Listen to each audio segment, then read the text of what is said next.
friends, it's Margaret, and it is time for my winter book haul. Alright, so I have a stack of books here to talk to you guys about, to show you that I bought. They're very pretty, okay? And I'm going to talk to you about them, all of them. These are all the books that I bought in January and February. I do have to say that, like, only 4 of them were bought in January. The rest of them were all February. Maybe a little concerning.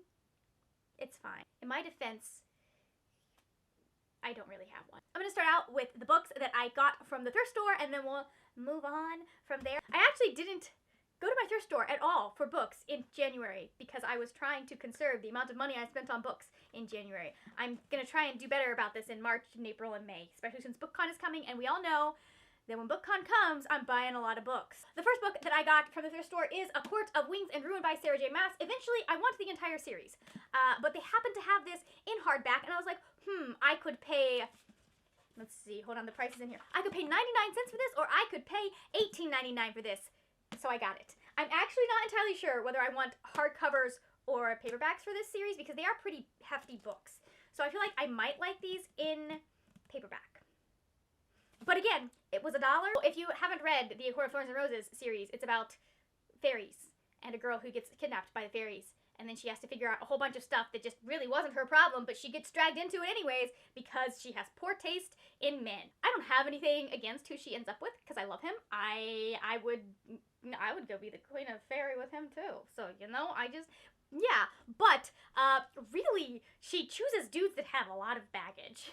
Both times. I'm just like, girl, maybe find someone who's not quite as much trouble. So the next 3 I ended up getting all together. I got Truly Devious by Maureen Johnson. I ended up really liking this book. I don't know if I will like the series as a whole, but it was like $3. So I figured if I ended up liking it, here's a hardcover version of a book that I enjoyed. I enjoyed this book. I think that so far this has been my favorite book, but I haven't read the 3rd book yet. Typically, the last book is my favorite book. We will see what happens with this series. I might be like, hey, anybody want it? In like 3 weeks.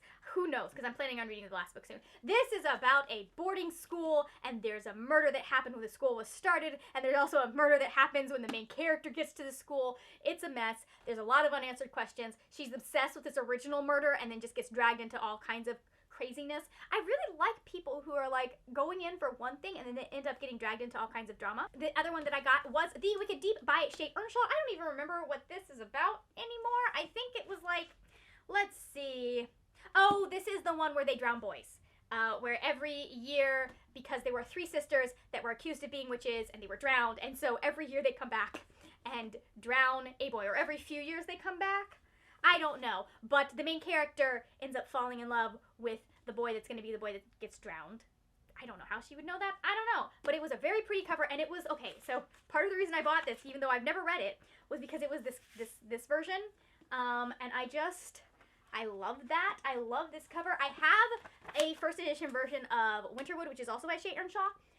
So, but I wanted the one with the stars underneath because I know that that's the 1st edition, and then the rest of them are just plain black covers. So, $3. And then for a whole $1, I got Pride and Prejudice by Mandy Hubbard. This is on my TBR, and I think it's on my TBR because I was looking into Mandy Hubbard as an agent. I don't remember what I decided, because this was a long time ago when I was thinking about querying a completely different book, which I'm no longer querying, so I don't know if she would represent.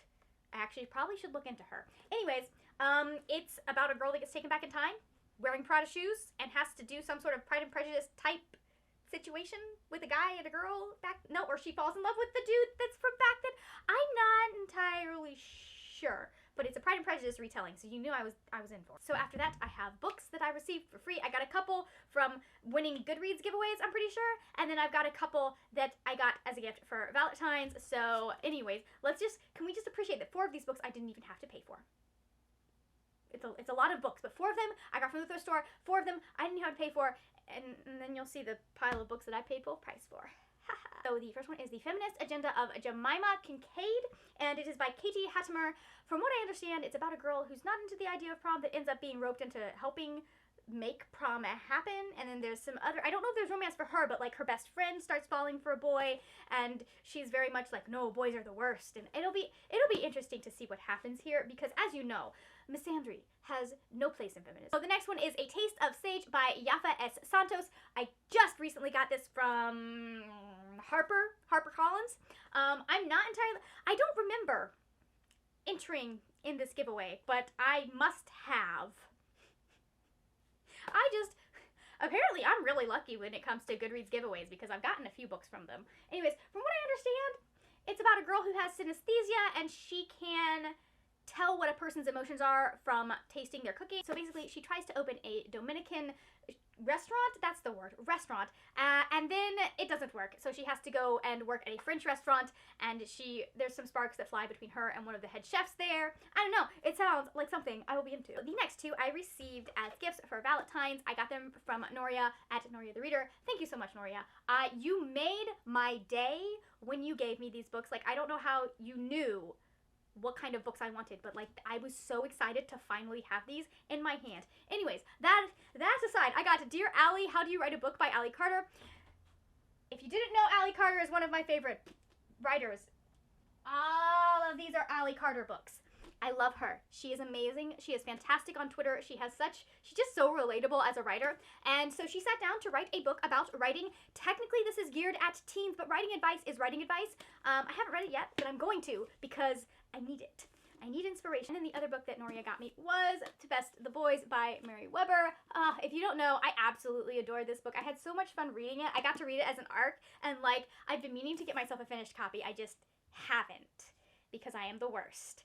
I will have my review linked up in the cards if you're interested in seeing what I thought about it, but oh, it was just so good. It's about a girl who is very sciencey in a world where sciencey girls, that's not something that girls do, but then she decides that she's going to enter in this really elite scholarship, not elite, because like all of the boys in town get to enter in it, but she's going to enter in this really complicated scholarship contest, and she disguises herself as a boy. It is fantastic. I enjoyed it. Like, not as much of it was done in the Labyrinth as I was expecting, but at the same time, like, all of the character stuff was there, so I really, really enjoyed it. Well, from there, we go on to my Book of the Month YA picks. Unfortunately, Book of the Month YA is being absorbed into the regular Book of the Month club, which makes me sad because I love the idea of just being able to pick YA books, but it does expand my choices. I can now get some of the adult books as well if one of them interests me more than the YA book. If you don't know, I am a Book of the Month YA affiliate, so if you're interested in that, I will have information and my link down in the description box. Make sure you check that out if you're thinking about getting it, because I will have, if there are any promo codes, I will have them down in my description box and also linked in my comments. So my January pick was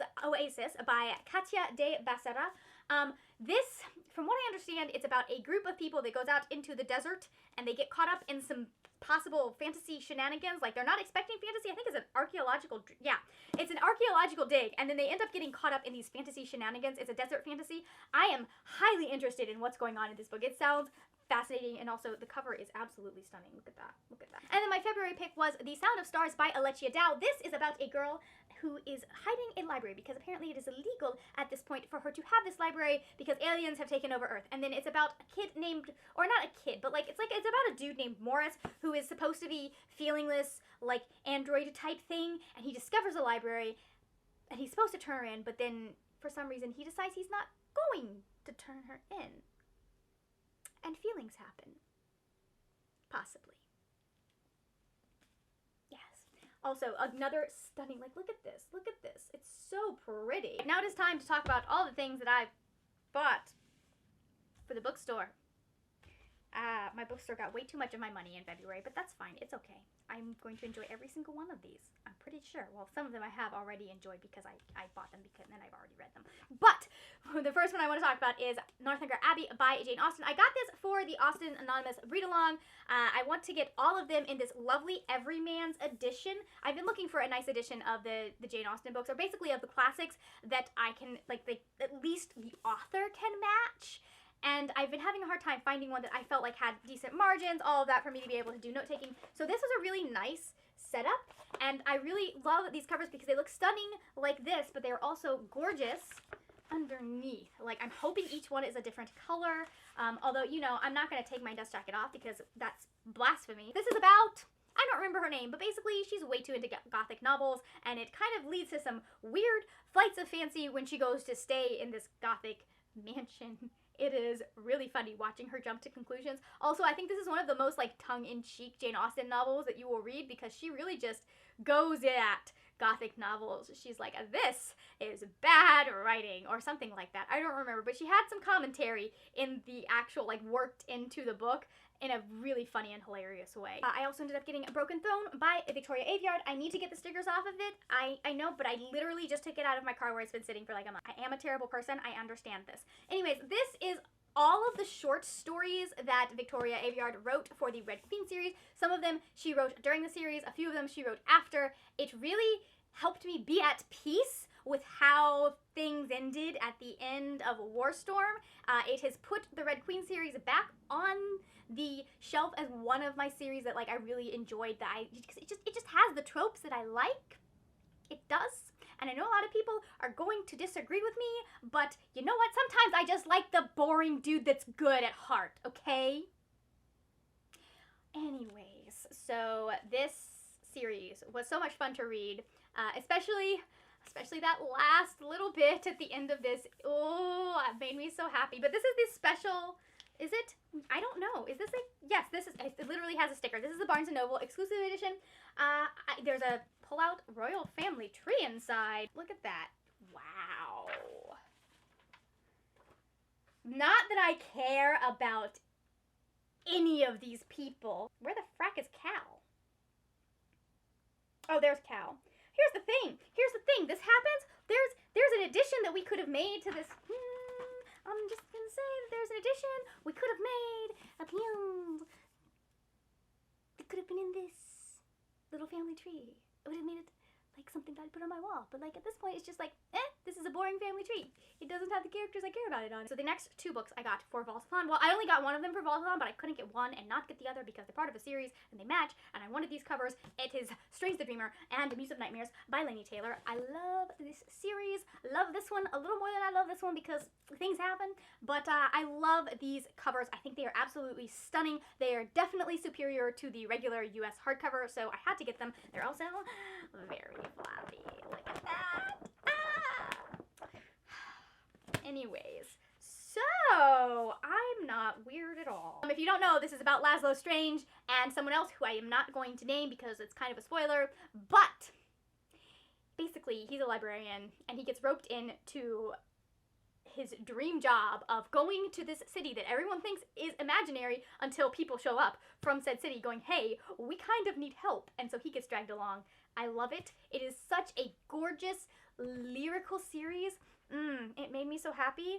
At least the first book, and then but the ending of the first book, like, it's, anyways, I got these for Voltathon because the group book for Voltathon is Strange the Dreamer because it beautifully matches the movie for Voltathon. If you're interested in that, I will have a link in the card, and in all the other places that I will put links. There will be links, plenty of links, so you can check out the announcement video for the round 3 of Voltathon. I was about to say the next book that I got, but like these are not in any order, so the next book I want to talk about is On the Come Up by Angie Thomas. Absolutely adore this. So basically it's about Bree. She is bussed into this private school, or she's bussed into a butter school basically, and she ends up having an altercation with some of the security guards who decide, like, for no good reason, they decide that they are going to rough her up.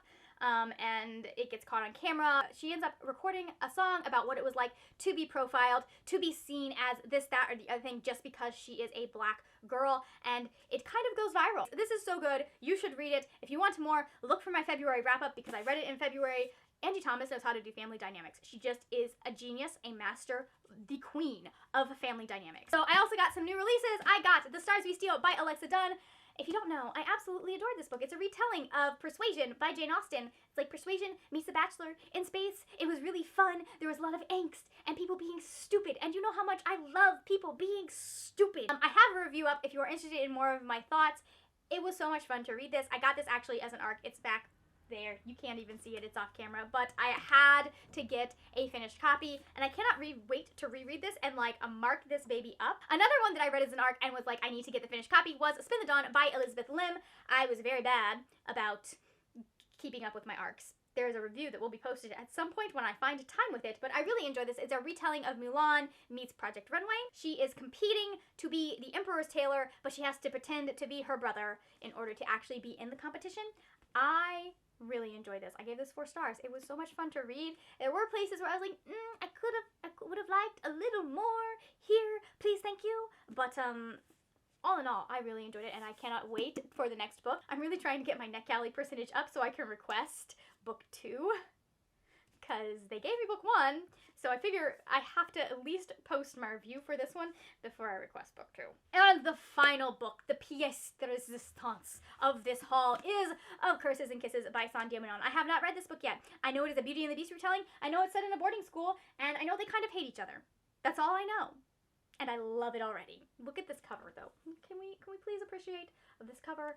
It is so pretty. It's so cute. And, like, it's just, look at this. This is such an amazing package. Simon Pulse really did a fantastic job with this. And yes. I wanted to go get it out and get it day of, but I had to wait for my paycheck to come in. So if you've read any of these books that I've just talked about, let me know down in the comments. If there's anyone that I haven't read that you want to see my reactions on, let me know which ones I should read. Thank you so much for watching. If you enjoyed this video, please give it a thumbs up. Also, hit that subscribe button if you are new here. That is it for now, my friends. Happy reading, and I will see you later when we will talk about more wordy, nerdy things. Bye!